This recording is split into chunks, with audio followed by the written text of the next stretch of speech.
on the way jalan tu selalu aku jumpa lah macam tin. Kau tahu tak tin, lepas tu botol kaca. Okay, recycle ni lah. Benda yang boleh recycle ni. Aku ambil aku jual lah.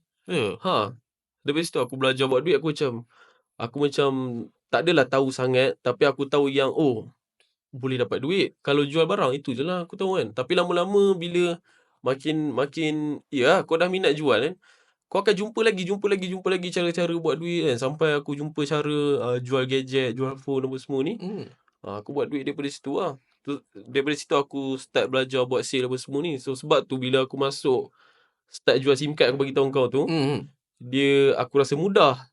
Sebab aku dah biasa buat sale. Sales ni bagi aku, kau tak perlukan macam motivation every day. Kau just perlukan kalau kau rasa itu memang diri kau akan tak buat. Kau tak sempat fikir pun in fact. Betul. Kau akan kena buat je. Okay, bulan ni aku tak jual lagi kereta ni, aku kena cari. So kena cari lah. So that's the thing pasal kau. Macam like